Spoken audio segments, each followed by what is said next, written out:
다큐멘터리 역사를 찾아서 제533편 생육신의 은거와 저항. 지난 시간에는 단종과 사육신이 복이 돼서 사후에나마 그 명예를 회복하는 과정을 짚어봤습니다. 단종 복위 운동과 관련해서 목숨을 잃은 사람들이 줄잡아 70여 명이나 됐는데요.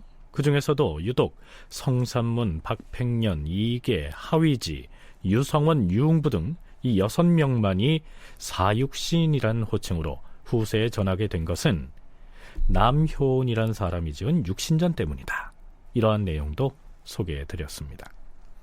그렇다면 조선 사람들이 언제부터 사육신이란 말을 쓰기 시작했을까요? 진주교대 윤정 교수의 얘기를 들어보시죠. 18세기에 생육신이라는 용어 자체가 수립되게 되는데 그 이전까지는 사육신이란 개념이 없고 당연히 육신이었습니다. 이것은 남효온이 지은 육신전을 근거로 하는 것입니다.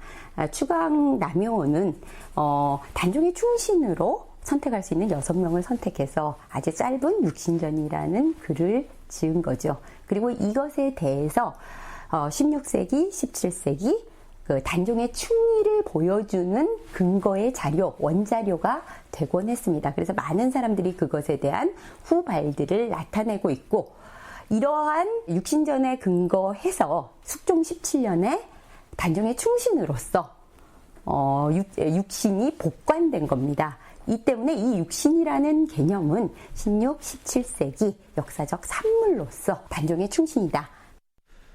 자, 이게 무슨 얘기냐면 조선 왕조실록에서 생육신과 관련된 이야기가 처음 등장한 것은 숙종 때였는데요. 숙종실록의 기사 한 대목을 간추려서 소개하면 이렇습니다. 숙종 29년 10월 13일 경상도 유생 곽억영 등이 함안에 조려의 사당을 짓도록 요청하는 소를 올렸다. 주상 전하, 삼가 생각하건대 세상을 격려하는 도리는 절이를 숭상하는 것보다 앞서는 것이 없고, 절이를 숭상하는 것은 제사를 드리는 것보다 큰 것이 없사옵니다. 문종에서 세조 초기에 이르는 시기에 진사였던 조려가 경상도 함안 땅에서 자취를 감추고 숨어서 살다가 그 지방에서 지조를 지키다가 죽었사온데, 하필이면 또 거기에 이른바 백이산이란 것이 있사옵니다.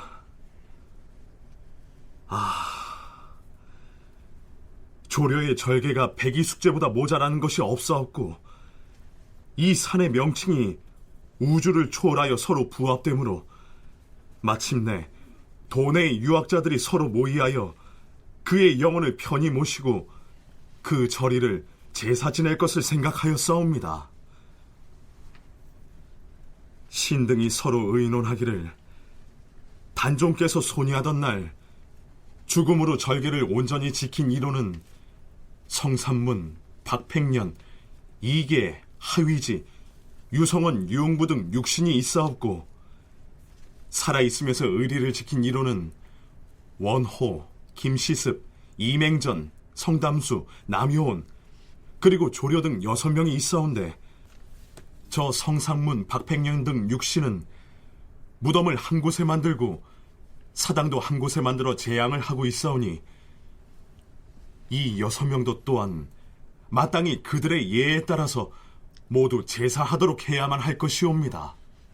하운데 조정에서는 새로 사당을 세우는 일을 금하였으므로 감히 곧장 마음대로 시행할 수가 없어 이에 감히 두려움을 무릅쓰고 주상 전하께 우러러 간청하옵니다. 이 6명의 사적의 전말은 윤순거가 편찬한 노릉지에 자세히 기재되어 있사옵니다. 그런데 이 6명의 특출한 지조와 고고한 절개는 진실로 성삼문, 박팽년 등 여러 신하들과 서로 비슷하여 우열이 없는 것이온데, 사생의 차이 때문에 그 보답을 다르게 할 수는 없사옵니다. 하물며 단종대왕은 보위를 추복하였사옵고, 성삼문, 박팽년 등 여러 신하들도 묘정에 배양하였사온데, 유독 함께 충절을 지킨 이로써 배향을 받지 못한다면 충절에 보답하는 도리에 합당하지 않사옵니다. 또한 성삼문 박팽년 등 여러 신하들은 본래 동양인이 아닌데도 박팽년이 대구 사람인 관계로 거기에 사당을 세우고 모두 같이 제사를 지내옵니다. 지금 조련은 하만 사람이니 바로 그곳에 두어 칸의 사당을 지어서 6명을 모두 제향하면 될 것이옵니다. 더구나 이른바 백이란 그 이름이 옛 시대와 부합하여 청길 높이 우뚝 서서 6신하의 절개와 함께 영원히 보존될 것이오니 이곳에 조려의 사당을 세우지 않을 수 없사옵고, 물론 이때는 이미 노산군도 보기가 돼서 단종이라는 시호가 추중됐고 단종의 보기를 꾀하다가 희생된 성삼문 등도 신원이 된 비였습니다. 이 상소문에서는 사육신이란 말은 물론 생육신이란 표현도 아직은 나오지 않았지만 공교롭게도 경상도 유생들이 거론한 살아서 절의를 지켰던 충신들 역시 딱 6명만을 거론하고 있습니다. 왜 하필 6명일까요? 이 상소문에서는 그 6명의 행적들이 윤순거라는 사람이 펴낸 노릉지에 올라있다는 점을 근거로 들고 있습니다. 노릉지라는 책이 현종 4년 정비된 것들이 가장 중요한 근거가 되는데 거기서 보면 육신전을 이어서 부록에서 죽은 사람 사육신의 행적을 다루면서, 사육신이라는 표현은 아예 없습니다. 다루면서 죽은 것과 살아서도 절의를 다한 신료들 6명을 제시하고 있습니다. 그런데 이 6명은요, 우리가 알고 있는 6명과는 다릅니다. 그리고 영월에 있는 창절사에도, 영월에 있는 사당에도, 그러니까 파련이라 그래서 아까 얘기한 생육신 6명의 권절과 정보를 합한 파련이 있기도 하고요. 거기다 이 사람들을 다 합해서 생팔신이라고 불리우는 범주도 18세기에 성립해 있습니다. 그러니까 육신이란 범주가 수립됐기 때문에 살아있는 사람도 이런 범주를 묻고자 하는 움직임들이 있고요. 남효은이 단종 보기운동에 연루됐다가 희생된 많은 사람들 중에서 6명만을 상징적으로 선택해서 육신전을 저술하자 이 윤순거 역시 노릉지에 죽지 않고 살아서 절의를 지킨 사람들 중에서 6명을 선정했던 것인데요. 아마도 남효은의 육신전을 의식해서 이 6으로 짝을 맞춘 것으로 보입니다. 조선 왕조실록에 생육신이란 표현이 처음으로 등장한 것은 정조 5년 9월 29일의 기사입니다. 역시 조려의 후손인 조중회가 올린 상소문을 살펴보면 이렇습니다. 전하, 신의 10대조로서 참판을 지낸 조려는 단종조의 절의를 지킨 신하로서 단종 3년 이후에는 문을 걸어 닫고 자취를 끊은 채 일색을 마쳤으니 그 정충과 고절은 실로 김시승, 원호, 남효원, 성담수, 이맹전 등 여러 사람들과 뜻을 함께 하였으니 세상에서 일컫고 있는 바 곧 생육신이옵니다. 이에 대해서는 이미 판서를 지낸 성문준 역시 노산군이 왕위를 넘겨준 뒤로 공이 다시는 과거에 응시하지 않고 절의를 지켜 운둔하였다라고 하였고, 이제라는 사람도 신도비에 쓰기를 공은 진사에 합격하였으나 벼슬을 그만두고 어느 날 동료 유생들에게 인사하고 돌아간 다음 일생 동안 다시 나오지 않은 채 낚시로 물고기나 잡으면서 지냈다, 이렇게 적고 있사옵니다. 삼가 바라건대 신의 선조의 이런 우뚝한 절의를 쿠보 살피시어 특별히 은전을 내려주시옵소서. 이와 같은 상소에 대해서 정조는 조려의 후손 조중회가 청한 바를 허락했다, 이렇게 적고 있습니다. 이전까지는 단종에게 충성을 다하다가 희생된 성삼문과 박팽년 등을 그냥 육신으로만 불러왔는데요.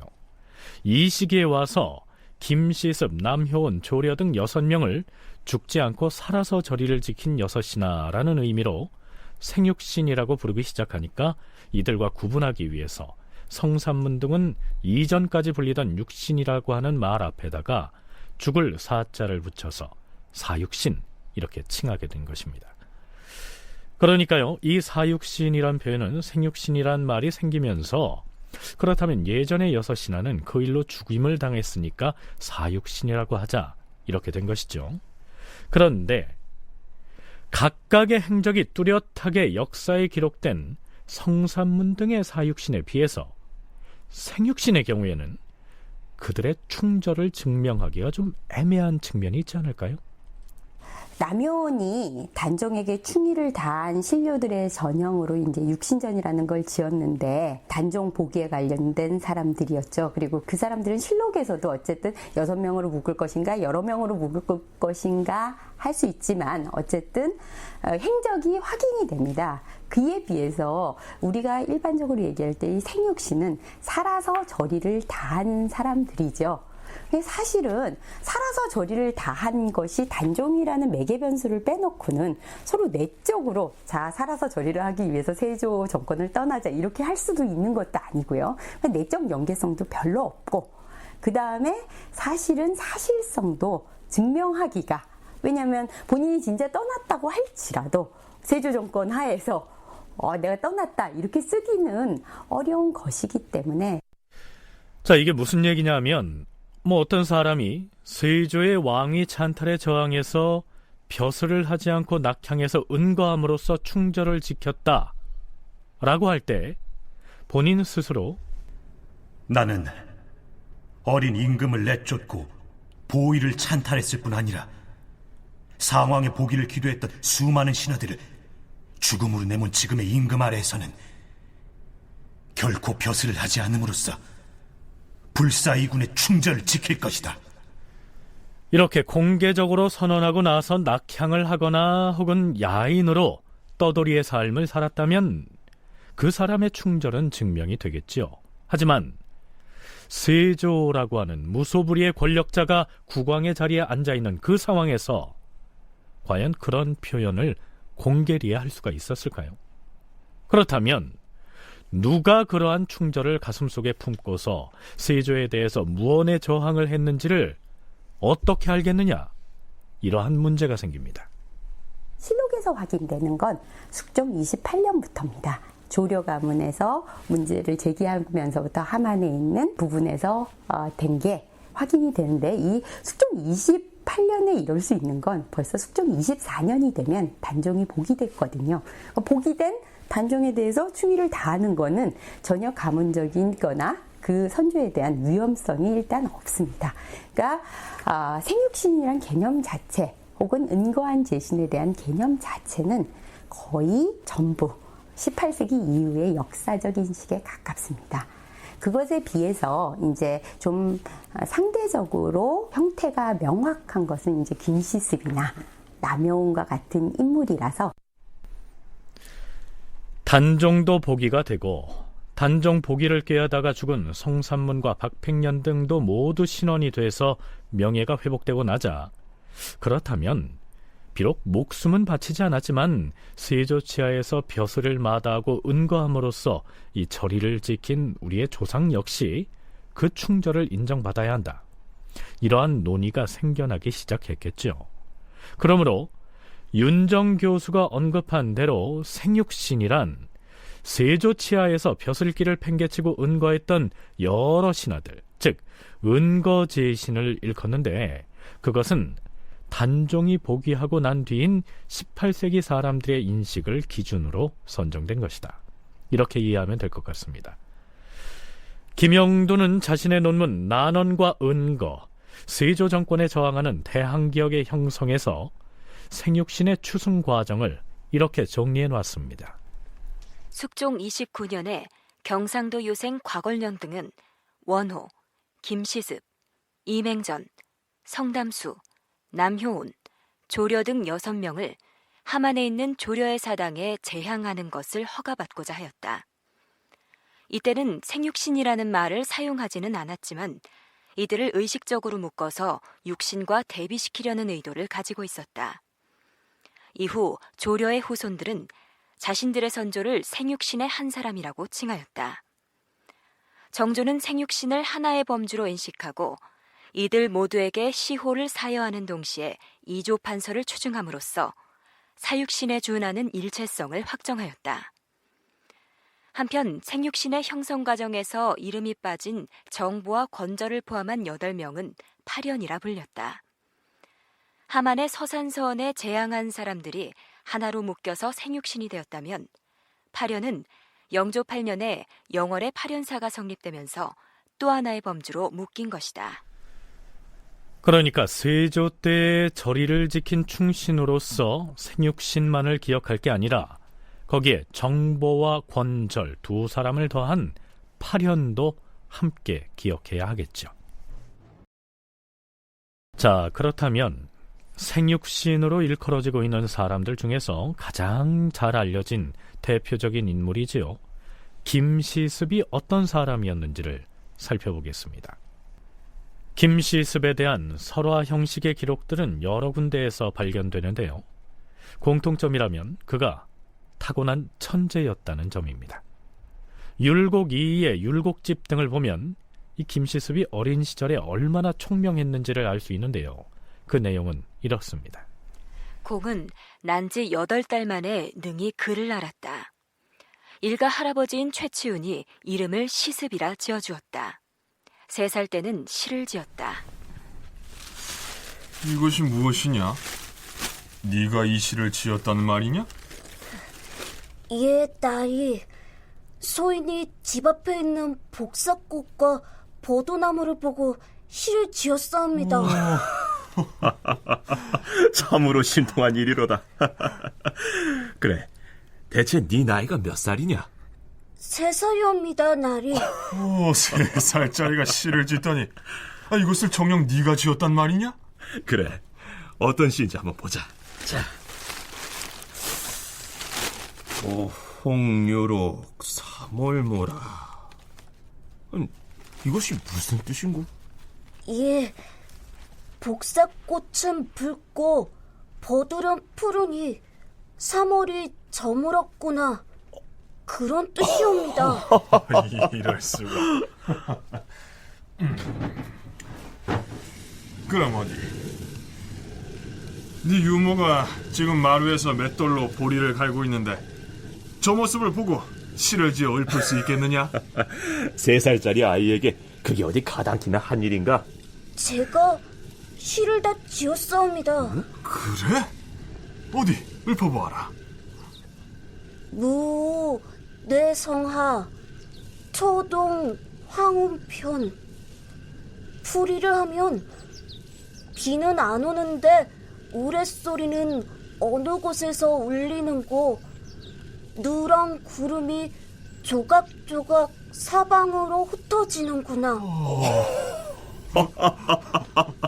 그러니까 맷돌 소리를 우레 소리로, 그리고 맷돌의 보리가 갈아져서 사방으로 흩어지는 것을 보고서 노란 구름 조각이 사방으로 흩어진다, 이렇게 표현을 한 것이로구나. 네.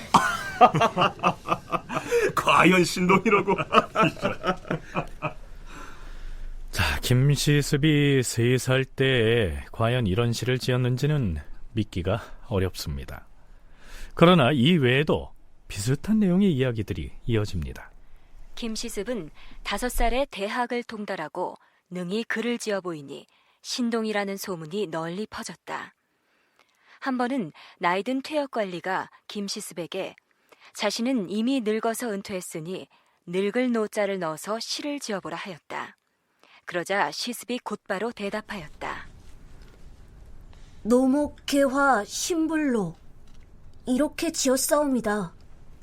풀이하면 늙은 나무가 꽃을 피우니 마음만은 늙지 않는구나, 이런 뜻이옵니다.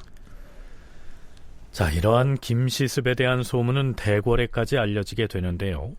세종은 김시습을 승정원으로 부르게 한 다음 비서실장격인 지신사에게 명해서 그 아이가 정말로 신동인지 시험을 해보게 합니다.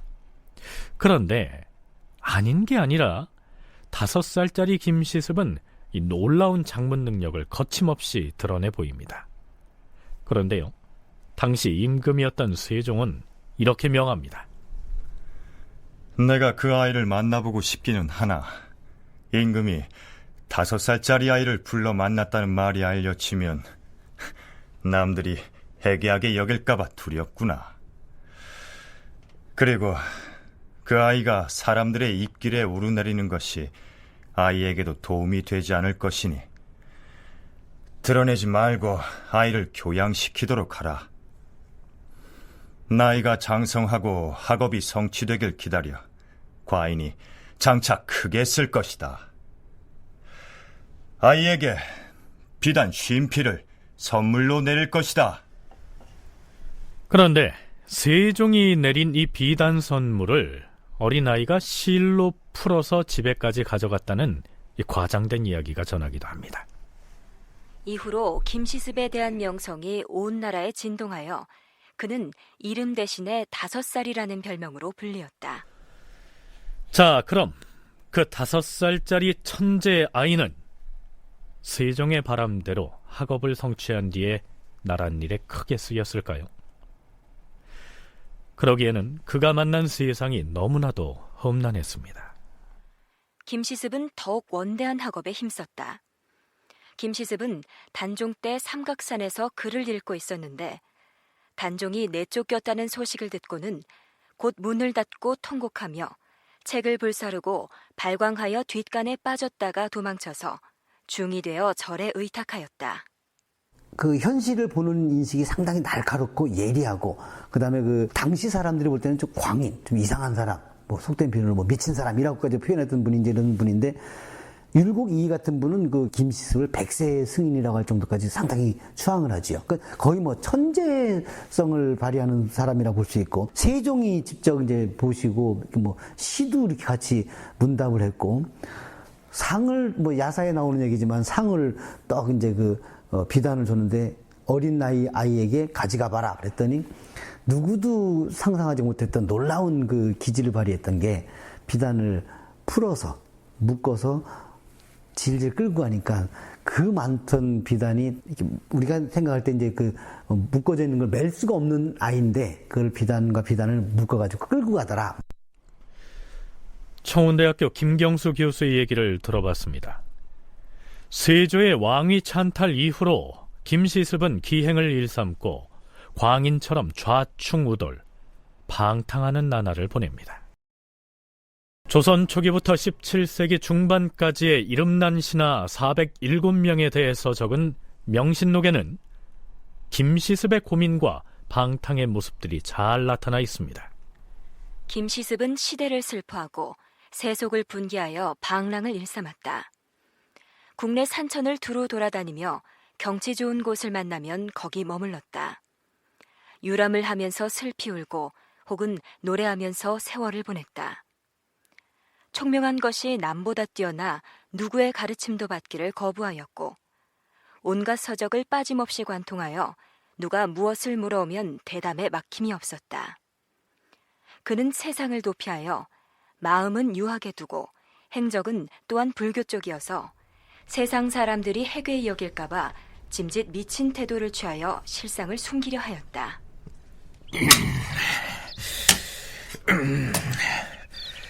나는 이 언덕을 모두 밭으로 읽을 것이다.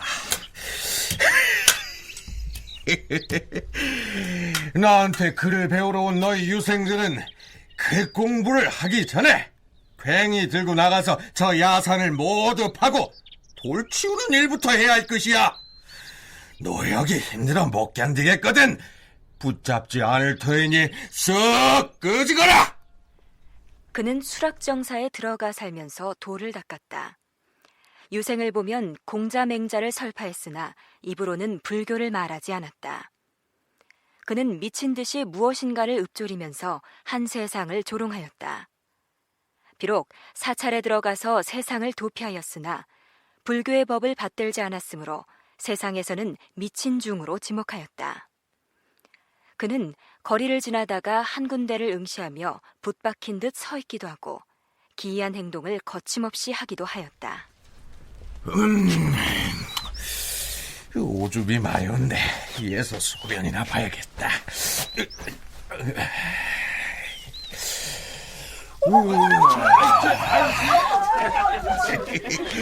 이놈들! 오줌 누는 거 처음 보느냐? 시원하다. 한 번은 술에 취하여 거리를 지나다가 영의정 정창손을 만났다. 그러자 김시습이 일갈하였다. 이 정창손 이놈! 그대가 영의정이라 했는가? 당장에 그 자리 그만두고 내려가지 못할까?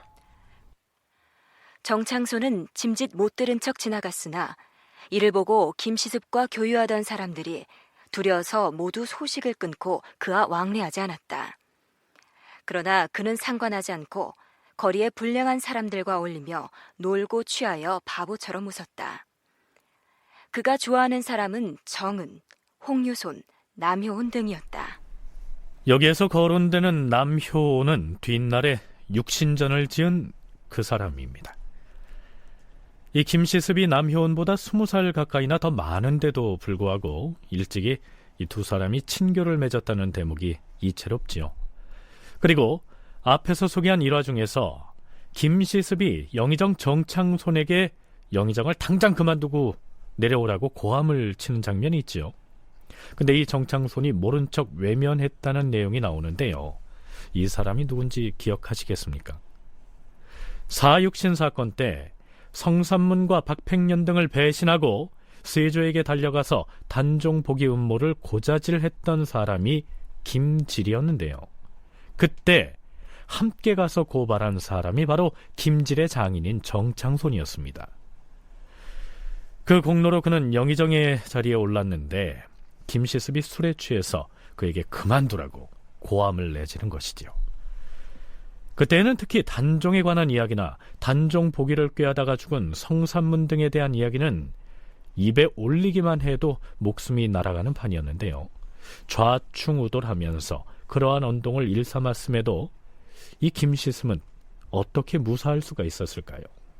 상대적으로 50몇 살까지 살게 됐기 때문에요. 살았기 때문에 이 사람은 여러 가지 일을 했는데 저희가 김시습에 대해서 아마도 가장 많이 알게 된 이유는 국어교육에서 세조 11년인가요? 10년인가 그 최초의 한문학 소설인 한문소설인 금오신화를 지었다라는 것이고, 조선왕조에서 김시습을 용인할 수 있었던 것은 소위 말하는 세조 때 효영대군 등이 주도하는 불교 정책에서 상대적으로 협조적으로 인식할 수 있는 별로 위험하지 않은 그런 인물이었기 때문에 김시습에 대한 논의를 전개하는 건 그렇게 어렵지 않았던 것 같습니다. 자, 윤정 교수의 얘기 중에 세조 때 효령대군이 주도한 불교와 관련된 일에 김시습이 협조적이었다라고 했는데요. 용천담적기라는 문집에 이러한 내용이 나옵니다. 세조가 일찍이 궁궐에 내전해서 승려들을 불러들여 법회를 열었다. 이때 김시습도 또한 뽑혀서 참여하게 되었는데 세조가 법회에 나가보니 김시습은 이른 새벽에 도망하여 간 곳을 알 수 없었다. 이번 법회에 분명히 김시습도 불러서 참여하도록 하였고 초저녁에만 해도 그가 여기 있다 하였는데 그 사이에 어디를 갔다는 말이냐. 멀리 못 갔을 터이니 당장 나가서 뒤를 밟아보라. 서두르지 않고 무엇들 하는 것이냐? 예. 얼마 뒤에 김시습의 행적을 살피러 나갔던 신하가 돌아와서는 세조에게 보고를 하는데요. 그 내용이 이렇습니다. 그래, 김시습의 동태를 살펴보았느냐? 예, 그러하옵니다만. 헌데 왜 데려오지 않았느냐? 전하, 신들이 뒤를 밟아 동태를 살펴보았사온데. 그런데? 김시습은 길가에 있는 거름구덩이에 온몸을 빠뜨린 채 얼굴만 내놓고 있었사옵니다. 그런지라. 뭐라? 오물통에 온몸을 담그고 얼굴만 내놓고 있었단 말이냐? 과연 김시습답구나. 자, 김시습은 이처럼 광인의 언동을 자처했을 뿐만 아니라 세조가 벌인 왕실불사에 일정 부분 협조하는 신용이라도 했기 때문에 세조 역시 그를 위험인물로 보지는 않았을 것이다. 이러한 분석입니다. 앞에서 정창손에 관련된 일화를 소개했죠. 윤근수의 문집 월정만피를 보면 집현전 학사 출신으로서 성산문 등과 다른 길을 갔던 신숙주와 얽힌 일화도 짧게 기술되어 있습니다. 신숙주는 어느 날 김시습이 서울에 왔다는 말을 듣고 사람을 시켜서 그에게 술을 권하게 하였다. 그가 취해 쓰러지자 가마에 태워서 자신의 집으로 데리고 갔다. 김시습이 술에서 깨어나더니 속은 것을 알고 나가려고 하였다. 신숙주가 그의 손을 잡으며 한마디의 말이라도 듣고 싶어 했으나 그는 입을 다문 채 옷자락을 뿌리치고 가버렸다. 그 뒤로 그의 모습은 더욱 보기가 어려워졌다. 그 외에도 금오산에 들어가서 최초의 한문 단편소설집으로 유명한 금오신화를 지어서 석실에 감춰두었단 이야기. 그리고 자신의 전답과 집과 노비들을 다른 양반들이 차지하고 혹은 멋대로 가져갈 때에는 가만히 두고만 보다가 어느 날 호련히 반환을 청구하는 소송을 해서 조정을 떠들썩하게 만들더니 집문서며 땅문서 혹은 노비문서들을 되찾은 다음에는 또 그것들을 발기발기 찢어서 개천 속에 던졌다는 등 김시습이 남긴 일화는 아주 많습니다. 그는 성종 24년에 59세를 일기로 무량사라는 사찰에서 세상을 떠납니다. 그는 자신의 젊은 시절의 모습과 나이든 시절의 모습을 각각 화상으로 그리고는 그 그림에 찬을 지었는데요. 그 내용이 이러했습니다. 김시습, 네 형창은 지극히 작고 네가 한 말은 크게 어리석으니 너를 산골짝 한가운데 머무는 것이 마땅하도다. 마지막으로 김시습의 시문과 저술에 관한 기사를 살펴보시죠. 김시습이 저술한 시가 수만 편이나 되었는데 이리저리 옮겨다니는 사이에 거의 다 흩어져 없어졌다. 조정 대신들과 유생들이 그의 시를 도둑질하여 자기가 지은 것으로 삼기도 하였다.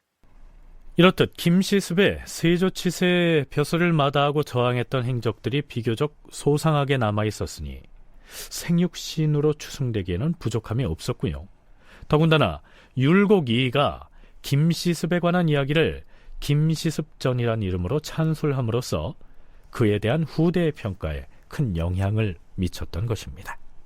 율곡 이이에게 선조가 명령을 해서 김시습에 대한 전을 써라라고 말합니다. 그래서 이산의 서문에 율곡 이이가 쓴 전이 남아있게 되면서 그 내용에 당시에 손이했을 당시에 김시습이 21살이었는데 단종이 그렇게 됐다는 걸 알고 다 엎고 이제 자기는 방랑을 하게 됐다라는 말을 기록하고 있습니다. 이렇게 되면서 이제 김시습에 대한 그 준거가 생긴 거고요. 특히 율곡 이이는 숙종 7년에 문묘에 종사되고 그 다음에 조선인의 저작으로 처음으로 성악지부가 경연에 진강된 학문으로나 정치적으로나 굉장히 강력한 힘을 갖고 있는 사람이기 때문에 김시습에 대한 그의 평가는 중요한 역할을 하게 됩니다. 김시습이 생육신으로서 제향을 받게 됐던 숙종 25년 2월 10일의 기사 내용은 이렇습니다. 임금이 고인이 된 김시습의 품계를 올려주고 제사를 지내주게 하였다. 처음에 김시습은 단종이 왕위를 세조에게 손위하였다는 말을 듣고 바야흐로 삼각산으로 들어가 글을 읽다가 책을 불사르고 참선에 들었으며 시문을 지어서 자신의 뜻을 담았다. 율곡 이이는 김시습을 은나라가 멸망한 뒤 주나라의 녹을 먹는 것을 부끄럽게 여겨 수양산에 들어가 고사리를 캐먹으며 숨어 살다가 굶어 죽었던 백이라고까지 일컬었는데 세상에서는 그를 매월당이라고 칭하였다. 이 외에도 나머지 생육신에 대한 기록들이 여러 형태로 전해지고 있습니다만 그들 모두를 다룰 수는 없어서 그 대표로서 김시습에 관한 기록들만을 간추려서 소개한 것으로 가름하겠습니다. 이제부터는 세조 집권 초기에 사방에서 횡행했다는 이른바 난언에 관한 내용들을 짚어보기로 하겠습니다. 세조 2년 1월 7일 세조는 교지를 내려서 이렇게 명합니다. 의금부는 들으라.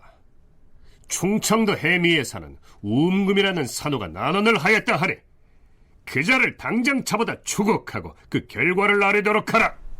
그런데 의군부에서 조사를 한 결과 실제로 난언으로 처벌을 받은 사람은 산호인 우음금이 아니었습니다.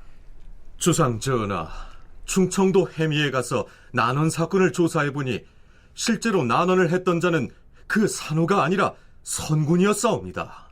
뭐라? 하면 어찌하여 산호가 난언을 했다는 장계가 올라왔단 말이냐? 선군인 김용이라는 자가 산호 우음금에게 결박을 당하고 가재를 수색당한 일이 있었사온데 이에 화가 난 김용이 사사로이 보복을 하고자 우음금을 무고하여 난언을 했다고 발설하였사옵니다. 하오니 김용에게 곤장 100대를 친 다음 변방으로 유배하고 그의 전 가족 또한 변방으로 추방하여 군대에 충원시키도록 하시옵소서. 당사자 김용에 관한 벌은 아랜대로 시행하고 그의 가족들은 그냥 변방으로 옮기는 죄를 면해주도록 하라. 그런데 한나라의 임금이 문제 삼기에는 너무나 소소한 일인 듯한 느낌이 들지요. 충청도 해미라고 하는 멀리 떨어진 변방에서 지금의 해군에 해당하는 선군 한 사람과 개인집의 종인 산호 사이에 일어난 일이고요. 더군다나 그 죄목이 어지러울 난자의 난언이라고는 했지만 도대체 그들이 무슨 유언비어를 퍼뜨렸는지 실록에서는 그 난언의 내용을 밝히지 않고 있는 것입니다. 그러니까 세조실록에서는 전국 도처에서 이러한 난언을 발설한 자들이 있어서 처벌을 했다고 하면서도 그 난언의 내용이 무엇인지를 밝히는 경우가 드물다는 것이죠. 특히 세조 2년에서부터 3년을 거치면서는 이 난언에 대한 기사가 자주 등장합니다. 어디에서 이유를 찾을 수 있을까요? 청운대 김경수 교수의 얘기 들어보시죠. 세조 2년, 3년, 4년 이렇게 넘어오는 동안에 세조 정권이 안정적으로 구축되는 것으로 봐야 될 텐데 오히려 그 정권이 등장하고 난 이후에 이런 난언들이 많이 등장했다는 얘기는 상대적으로 본다면 아직 일반 백성들 세계에서는 내지는 심정적으로 동조할 수 없는 일들이 있었구나. 겉으로 보기에는 정치적으로 안정기라고 보여지는데 패권 정치가 강조되었으니까 섣불리 말은 못했지만 오히려 이런 민중들 사이에서는 이런 유언비어 같은 것들이 많이 풍문으로 떠돌아다녔던 것이 아닌가 이렇게 보여지는 거지요. 이 난언을 사전적으로 해석을 해보지요. 사회를 어지럽게 하는 언동, 이렇게 이해할 수 있습니다. 때가 때인지라 이때 백성들에게 회자됐던 이야기들이라면 세조가 어린 조카를 쫓아내고 보위를 차지하는 과정에 얽힌 이야기, 그리고 우리가 단종 복위운동으로 처형당한 사육신 사건의 연루자들에 대한 이야기가 대부분이었겠죠. 그런데 난언죄로 붙잡혀서 처벌을 받은 사람들 중 상당수가 노비 등 하층민들이었다는 점은 또 어떻게 이해해야 할까요? 계속해서 청운대 김경수 교수의 얘기를 들어보시죠. 당시에 세조 정권 구축 초반기인데 이름 있는 뭐 정치인이나 좀 내노란 집안에 있는 사람들이 난언이나 이런 것에 연루됐다라고 한다면은 오히려 숨기고 싶었을지도 모르겠지요. 우리가 정치를 보는 방법 중에 하나가 아니겠습니까? 그래서 정말 그냥 별것도 아닌 애들이 이렇게 했었던 걸로 그냥 치부해 버리려고 하는, 상대적으로 이런 건 별거 아니야. 그러나 처벌은 강하게. 또 이런 일 발생되면은 용서하지 않겠다. 그러고 그 집안 사람들도 조심해라고 하는 어쩌면 그 상징성을 띠고 있는 그런 표현들이 아닐까 저는 이렇게 보이기도 합니다. 그런데 세조 2년 12월에 발생한 난원 사건은 연루된 인물이 요즘식으로 말하자면 속칭 뼈대 있는 집안의 사람이어서 예사롭지가 않습니다. 세조 2년 12월 7일 전혀 뜻밖의 인물이 난원죄로 잡혀옵니다. 정보라는 사람인데요. 우리가 앞에서 생육신 이야기를 할 때 생육신에는 이름이 빠졌지만 영월의 팔연사에는 그 이름이 올라있다고 소개했던 인물로서 정몽주의 손자입니다. 연려실기술에 올라있는 정보에 관한 기록을 잠깐 살펴보죠. 정보는 포은 정몽주의 손자요 이조참이 정종성의 아들이다. 벼슬이 예안 현감에 이르렀다. 공에게는 세 아들이 있었는데 마지는 윤정이요, 둘째는 윤화요, 막내는 윤관이다. 그런데 둘째 아들 윤화가 장가들기 전에 일찍이 문과에 급제하였으나 장방할 때 좌판에 올라갔다가 떨어져서 즉사하였다. 창방한다는 말은 과거에 급제한 사람의 이름을 부르는 것을 일컫는데요. 자신의 이름이 호명되자 단에 올라갔다가 거기에서 떨어져서 즉사했다고 하니까 참으로 어이없는 죽음을 당한 것이죠. 졸지의 아들을 잃은 정보는 병이 들어서 눕게 됐는데요. 그가 알아 누워있는 동안에 병자년 사건, 즉 사육신 사건이 일어났던 것이죠. 그러자 정보는 이렇게 탄식했다고 합니다. 우리 아이가 먼저 죽고 아비가 살았으니 이것을 다행이라고 해야 하는가? 둘째가 안 죽었더라면 나도 성삼문 등과 함께 그 사건에 참여했을 터인데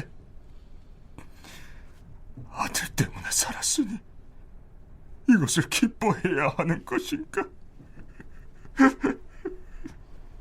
자, 그런데 이 사람이 난원을 발설한 죄로 잡히게 된 것이죠. 어떤 불경한 말을 발설했을까요? 성삼문 등에게는 아무런 죄가 없다. 그들에게 무슨 죄가 있다고 죽인단 말인가? 성삼문 등에게는 아무런 죄가 없다는 말이다. 자, 그런데 정보가 난원을 했다고 조정에 발고한 인물이 당대의 실세였던 한명회였습니다. 한명회는 이 정보와는 남남이 아니었습니다. 실록에는 이렇게 기록되어 있습니다. 정보의 선우이는 한명회의 첩인데 정보가 성삼문 등에게 죄가 없다고 말하자 한명회가 임금에게 아뢰었다. 쉽게 말하면 정보는 정몽주의 손자인데요. 그의 아버지의 첩이 낳은 딸이 한명회의 첩으로 들어갔으니까 이 한명회는 정보의 매부가 되는 셈이죠. 영일정 씨고 정몽주가 할아버지이고, 그러니까 피가 참 대단한 집안이지요. 그다음 고려 말기에 마지막까지 고려를 지키려고 했던 대표적인 충신이 한 사람인 정몽주의 손자니까. 그리고 이제 학문이 뛰어나서 세종의 총애를 받았던 사람이라고 하고 성삼문 박백년하고 같이 친교를 맺고 학문을 논했던 사람이라고 얘기되어집니다. 그런데 이 사육신 사건이라고 난 뒤에 한명회한테 그러지요. 어떻게 이런 사람들에게 벌을 주시느냐? 오히려 당신은 천추의 악인이다 라고까지 할 정도로 굉장히 강하게 이제 어필을 했던 분이 이제 정보라고 하는 사람인데, 이분이 이제 얘기했던 것이 성삼문은 죄가 없다. 어찌됐든 그 민감한 시기에 성삼문 등이 죄가 없다라고 주장하고 나섰으니 어떻게 될까요? 의금부에서 아래옵니다. 정보가 역신인 성삼문 등이 옳았다고 난원을 발설하였사오니 그 죄는 마땅히 차명에 처하고 가산을 정물해야 하옵니다. 차명은 아니 될 말이다. 장 100대를 때린 다음 변방거울에 종으로 영속시키라. 아니 되옵니다, 주상전하. 정보는 주상전하께 불충을 범하였사온데 형벌이 죄에 합당하지 않사옵니다.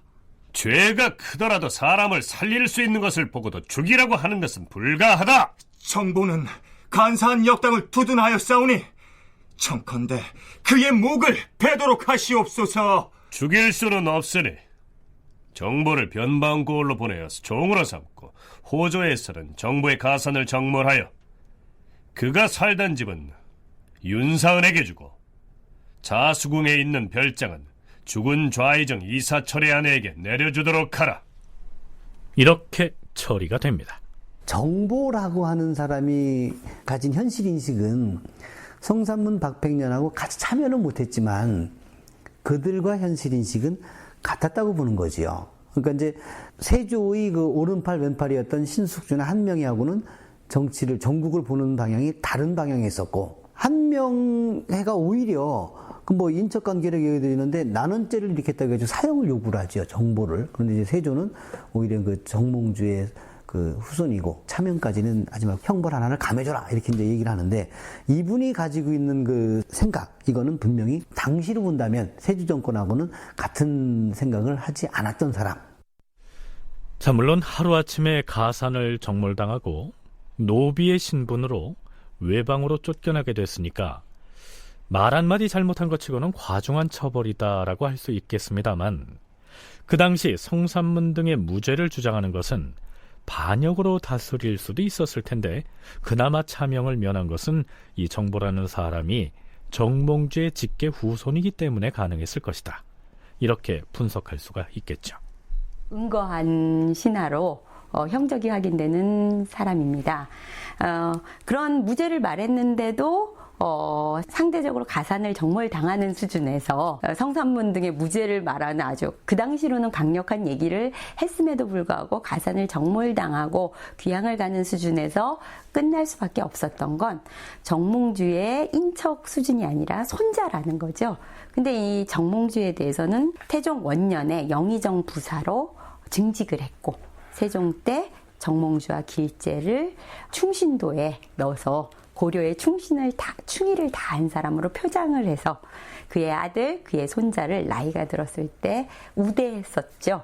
그런데 이런 사람을 성산문 무자를 주장했다고 해서 소위 말하는 아주 강력하게 처벌을 하면 이거는 세조 정권에 문제가 있으니까 그거에 대해서 문제를 제기하는 수준으로 정몰하고 유배 보내는 수준으로 정리한 것이 아닌가 합니다. 정보를 그렇게 처벌했음에도 불구하고 이 난원은 그칠 줄을 모르고 더욱 기승을 부립니다. 주상 전하, 경기도 수원의 용성 사람 김오을망이 의금부에 찾아와서 안성 사람 조원, 조복성, 조복평, 김윤중, 황계손 등이 난원하였다고 고발하였사옵니다. 의금부 지사 신우갑은 군사를 거느리고 가서 난원한 자들을 당장 잡아오라. 예, 주상 전하. 이리야.